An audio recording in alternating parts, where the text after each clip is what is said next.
And good morning, everyone. It's just about 15 minutes past 10 o'clock here in the studios of Win FM 98.9. And welcome to another edition of Money Matters.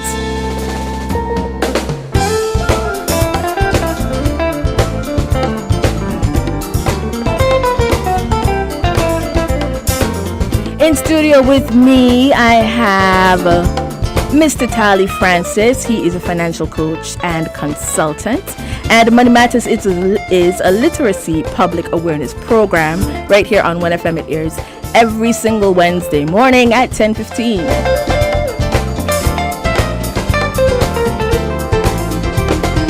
And let's jump right into it, shall we? Good morning, Mr. Francis. Morning, Sharon. Morning. Nice to have you back as well. So glad to be here. Could you adjust your mic a little bit? Get a little bit low, and I'm sure after our listeners hear today's topic, they're going to be like, oh, I need to hear every single thing.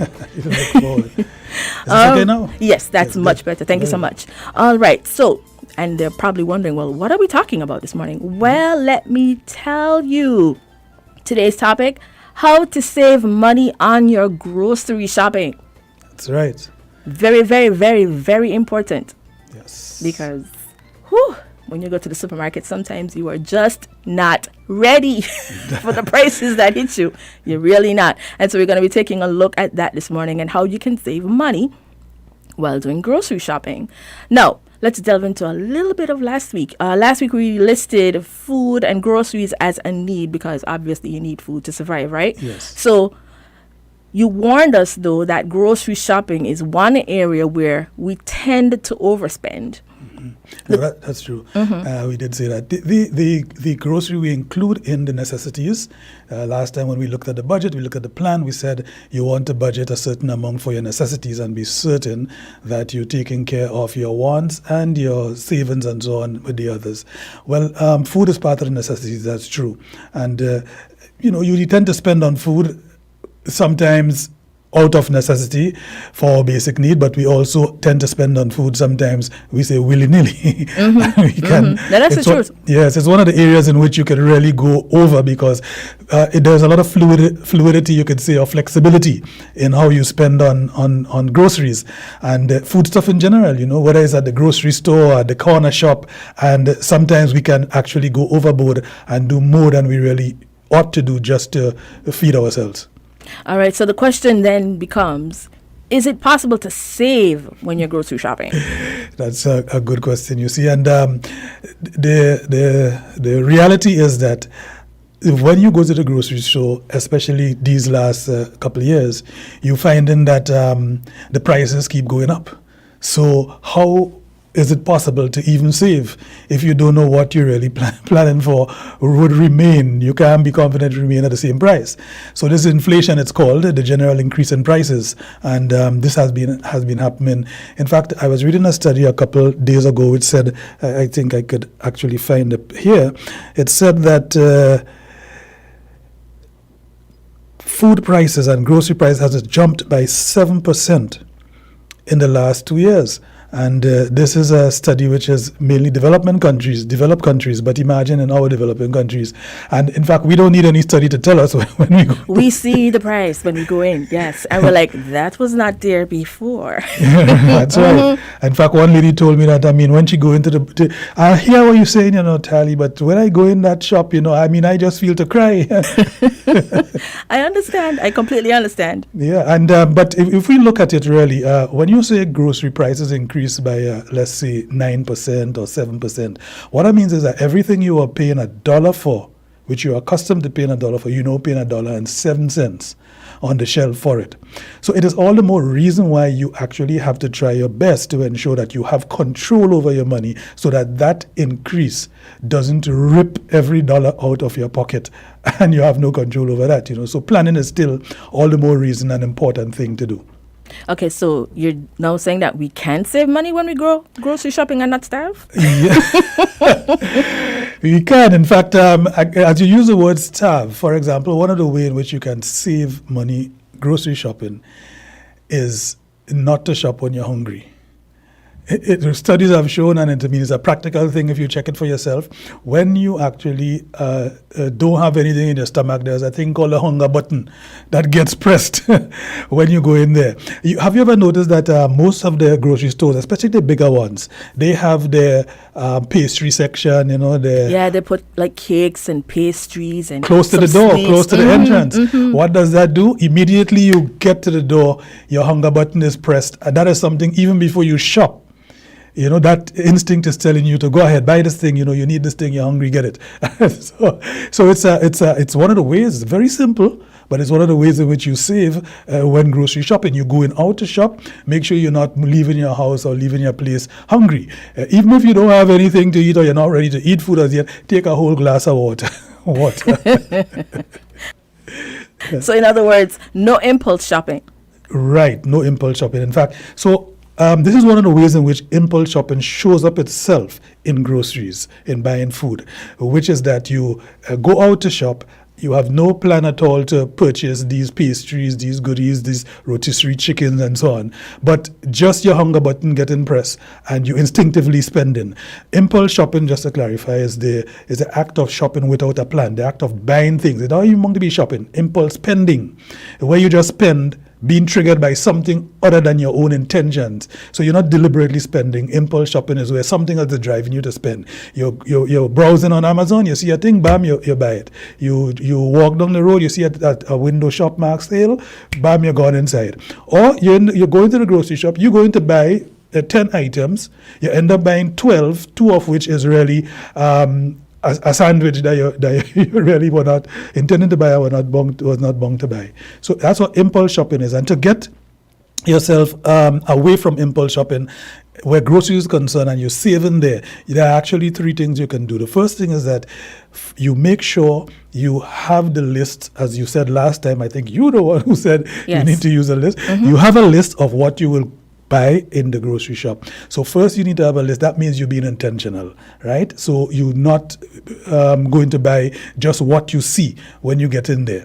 The second thing you want to do is that you want to make sure that when you go in there, you know when. Not that you go in there and you end up in the grocery store, but you know you're going to buy. The important thing of that is to be able to determine, for food stuff, I will shop twice a month, once a week, depending on your lifestyle, depending on how you shop. So you must decide. The jumping into a corner shop or jumping into a grocery shop just because you're passing by it or you remember you need something is a way of overspending on groceries. So you need to know the second thing to avoid impulse shopping is when you go into shop. So you decide on that, and that helps you to save as well because you're intentional. And the third thing, a way in which you can ensure, is that you decide, what you will buy each time that you go into shop. So some people, they go out to shop and the main thing I'm going to buy now are the perishables, the meat and the greens and so on. And the other time you're going to shop, you're going to concentrate on toiletries and household items and so on, cleaning supplies and so. So you decide what you're going to buy in each shopping trips. You can decide to combine them because you have a list. So these are the ways in which grocery shopping, you will avoid overspending. And impulse shopping helps to overspend. So you curb it by having your list, by deciding when you're going to shop and purposefully, intentionally going to shop at that time, and also determining what you will buy on each trip, each part of the month that you're going to shop. So making a list is important. Like rule number 1, before you even decide, I need to go to the supermarket. Making a list is important. The thing is, if you don't have a list, then you will buy anything that you remember. And you will also buy things that you don't remember. No, it's true. It happens for real. Because so, you'd go in thinking, I'm going to get this, and this. Yes. Right? And then you have maybe like one need. And then you buy all these other things. Some of them you didn't actually need. And then the one thing, like, so for example, you forgot you needed salt. Yeah. And that was like the most important thing. Yes. And then you go back home, you're like, I don't have salt. So now you have to make another trip back. And you might not buy the salt when you go back, and you'll end up buying other things other than the salt. Yes, and even if you buy the salt, yes, you buy other things in addition to the salt. Yes, and so that is why the list is important, because it keeps you. It keeps you. I have a boss who always used to tell me the shortest piece of pencil is even more certain than the longest memory that you would have. So your mind, your memory, in fact, let's think about it. Why really tax yourself so much? Why give yourself all that work to have to remember? Just write it down. You did it at home, you did it once, write it down. But the plan is important. And the other important thing about a list, Sharon, especially in these times you're speaking about prices increasing, is that you can actually put down your list and measure it against the money you have. Because you can now budget your list, so you know how much money you intend to spend, which is another way that we save on grocery shopping. On grocery shopping, it's important to know how much money you are going to spend. So the grocery list is like a plan inside your spending plan. So inside your whole spending plan, remember we said essentials, you try to put 50% or whatever percent is realistic for you and your family. Well, inside that, there is a question of planning your food, planning your eating, planning your nutrition. And when you do that, you come to a position where you can determine how much money more or less you will be spending per month on groceries. And if you have that, you make it manageable. So you break it down every 2 weeks or every week as you shop. And then you know that if you are going to spend about $700 per month on groceries, then you divide it by whatever you're going to be spending on. And okay, this time I will be spending $125. And that's my cap. And you go in for that. So it helps to save in that way as well when shopping for groceries. A point you just brought up. What if you have, say, the $125 and you figure that's all I'm going to spend, but then you go into the supermarket and you realize the stuff that you need, I'm not even talking about what you want, right? Because at this point, when you're spending $700, it's what you need and not necessarily what you want.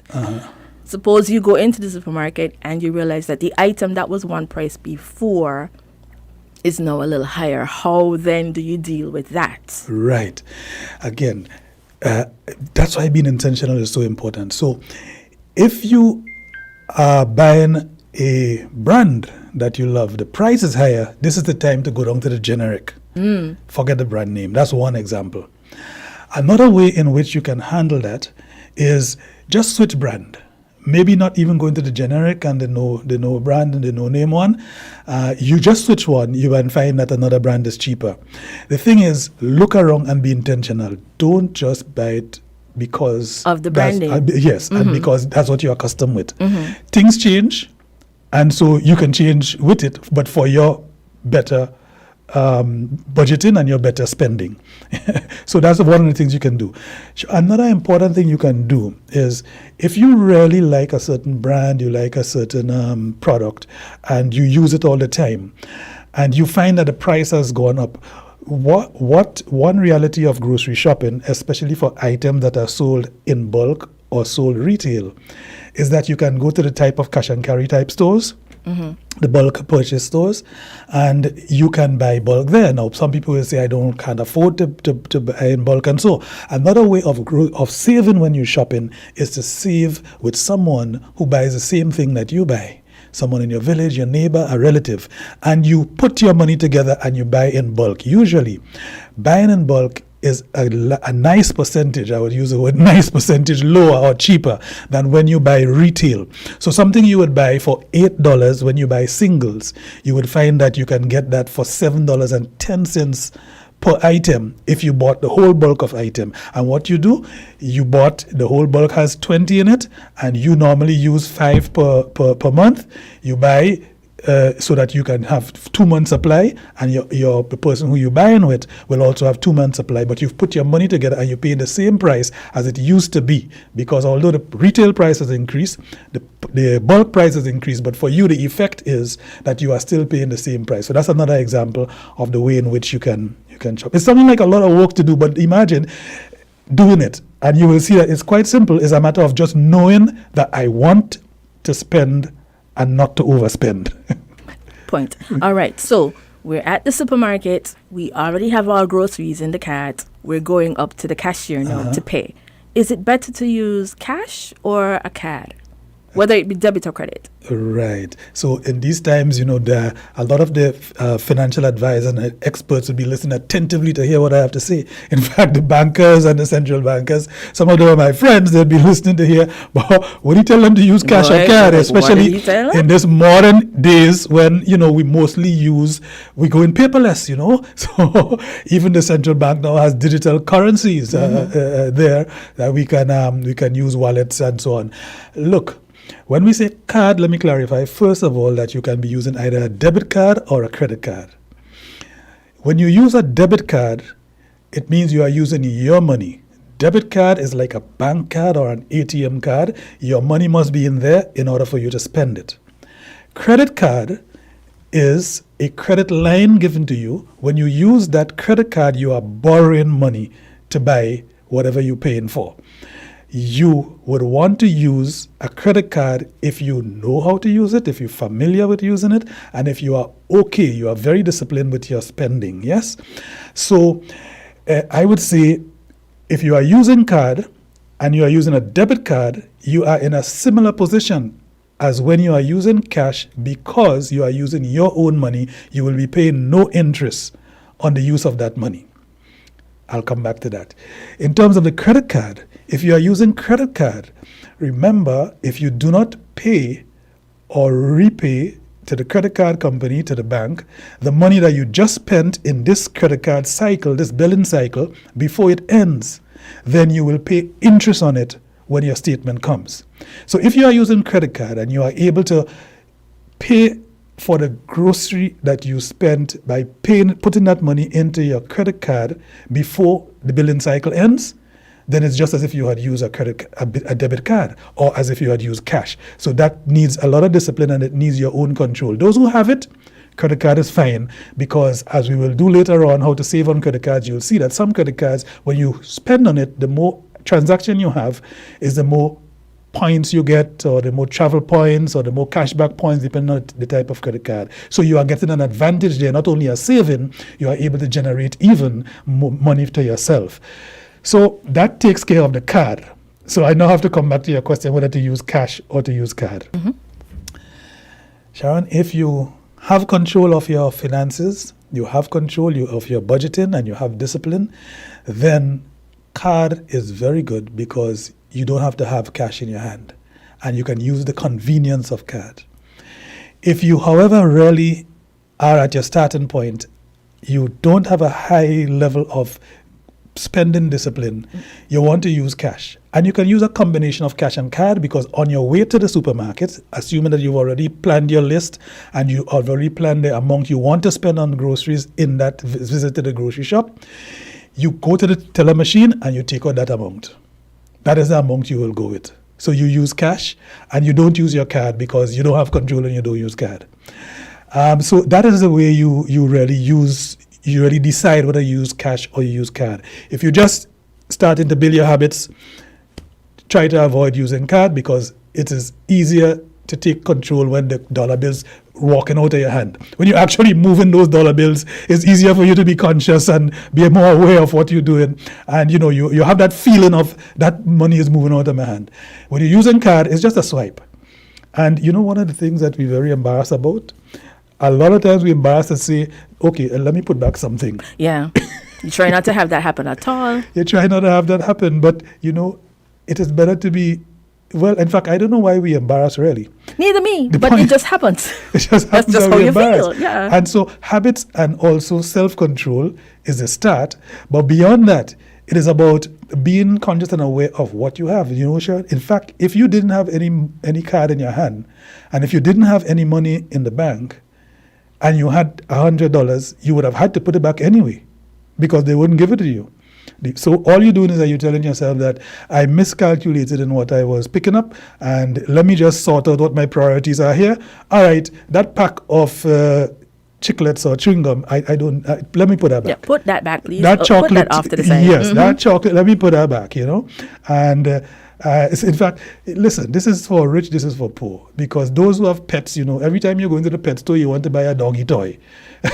So just put back the doggy toy on this rug. When you go and get a stick and give puppy. And he will run after it. He will the run very after same it way, anyway. the very same way. It don't even matter to him, honestly speaking. But okay, so see, honestly, I had an example. I'm gonna skip it because I'm like, we're on a time crunch, so we have to get everything in. So I'm gonna leave that little part out. But so you're saying now that we can save money when we use our cards.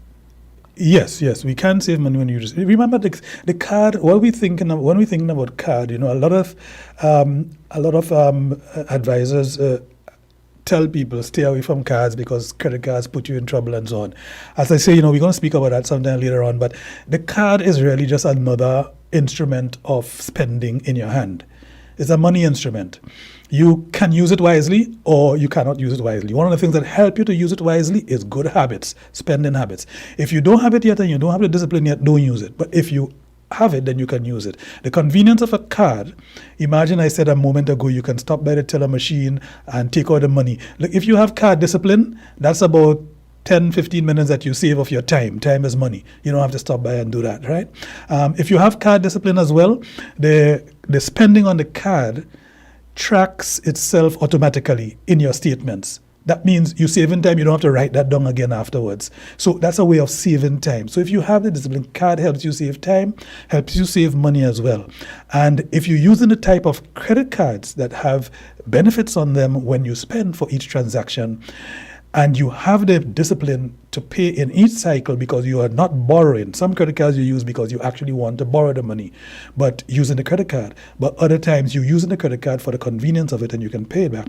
In that way, you can save as well, not only from the intentional grocery shopping, but also from the benefits you get, the travel benefits, the cashback benefits, even the store credit card benefits that you get using the card. All right, so that's one thing to look out for. But you said we're going to discuss credit cards a little later. But that's one tip so far. So make sure you get a credit card where you could get some sort of something back. Yes. In terms of getting points. Yes. That, you could put to somewhere else. And if you need to get that, then you could, take those points off and pay less for it. Right. All right, that's one tip. All right, good.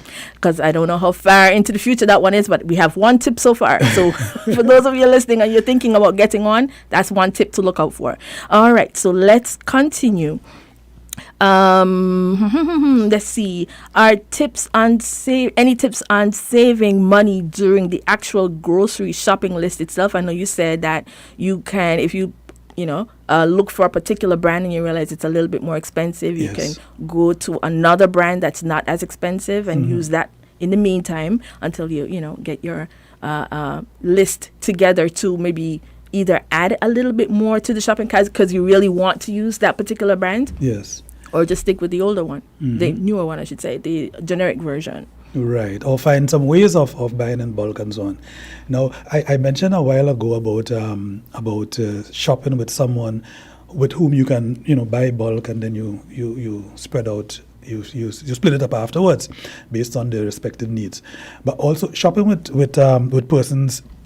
That means to do the bulk buying, but not necessarily that you should go shop with people. Now, the thing about shopping with people is that sometimes you go shopping accompanied and you end up spending more than you intended to spend because of the company. Yeah? It could be children, and children makes you sometimes... Oh my gosh, children. Children. You want to leave them at home if you really can't say no to them, because there are things in the shop, pretty packages and so on that they need as far as they're concerned, and you have to provide. So, but you also have friends that you shop with that can actually lead you astray as well. True. People make you buy this, buy that. Buy this, try this. No, I try this. You didn't plan to try that, but just to satisfy and to be there, as well as the comparisons and so on. While you're shopping, was your question? Some tips while you're shopping. One way in which you can save on what you spend is how you scan the shelves. Generally speaking, the grocery stores will stack the goods in such a manner that the cheaper ones of the same types of goods, the cheaper ones would be way down below or high up on top, and the more expensive one would be right in your face at eye level. So You have one a of the- point. I'm Yes. like, yes, it's true. So one of the things you can do when shopping, you don't decide whether you will take on top or below, but it is done in such a way that just by being at eye level, you see what you want. It is at a certain price. You might be busy, or you might be unintentional, or you might be careless about your money. You just pick that one. But if you look higher, there is another brand that is cheaper. If you look lower, there's another. And not only brand, there are also cases where you have markdowns. The markdown is very rarely at your eye level, except if it is at the back or at the markdown stand. So this first one is how you scan the shelves. You can save on what you spend by looking where the cheaper ones are. And they're usually right there in front of you, but not at eye level. You have to look up, you have to look down, you will see it. Yeah. Another thing is that while you're shopping, the markdown stands, except in certain cases where things are expired or on the full, sorry, not expired. The shop don't sell expired things. We hope not. No, we hope not.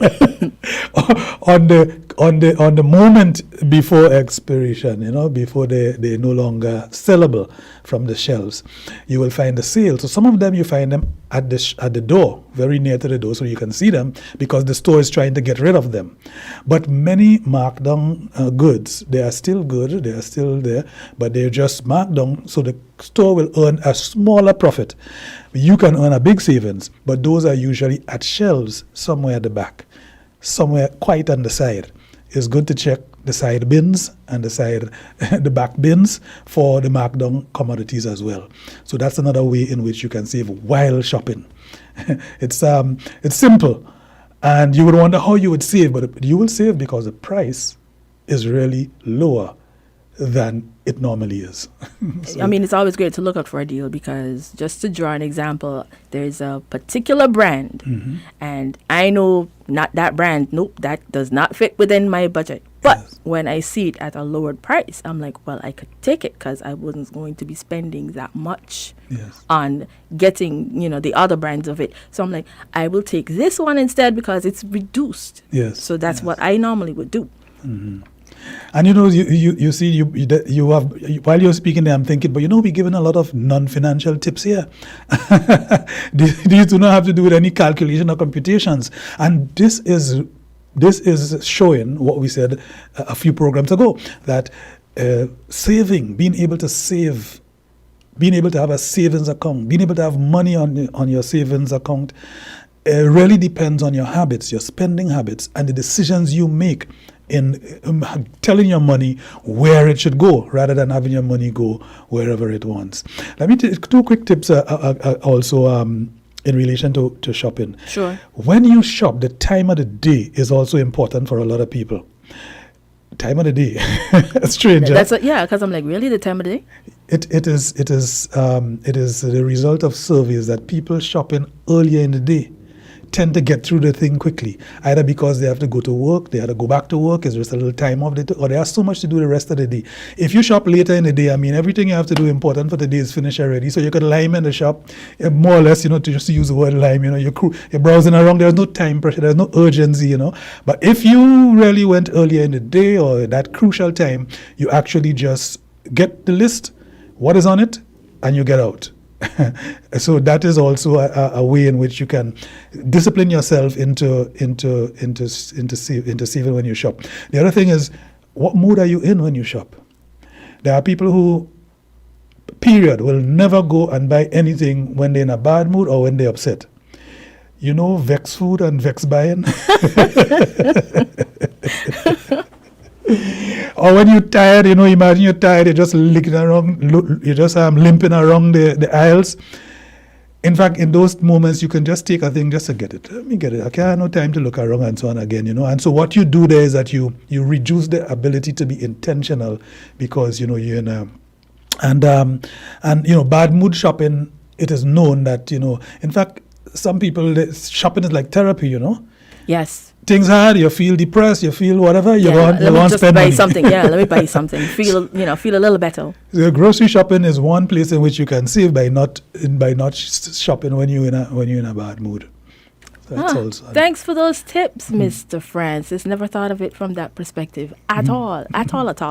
Anyway, that kind of brings us to the end of our program, and hopefully all of you listening got some new tips. If you already knew some of the things that we were discussing, then yeah, you definitely got some new tips. Right. And how to save money on shopping for groceries, because like you said, it's something that we need. We have to eat. So any tip is good tip for me. And you can save. You can save, even though prices are rising. All right. So perhaps we take a look at it again, so look at some more tips and so on as Yes. we go down. And anyone, if you have additional tips that we have not mentioned, please pop it in on your social media platform, or email it in to us. That's right, so because that we we're can- actually streaming on Yes. Facebook, and you can also put it on YouTube as well. And for those of you who have questions, and you feel a little timid about maybe calling or that kind of thing, calling the office, because we don't always take calls on the air, Yes. what you can do is send your question to our WhatsApp, 662-2024. Send your question there, and I will forward it to Mr. Francis. You want to give your number as well? 669-6240. All right. 669-6240. Thank you so much, Mr. Francis, for being in and sharing those tips with us. We look forward to seeing you again next be with week, you. Wednesday at 10:15 a.m. right here on Win FM 98.9. Have a good one. Thank you. Have a pleasant day.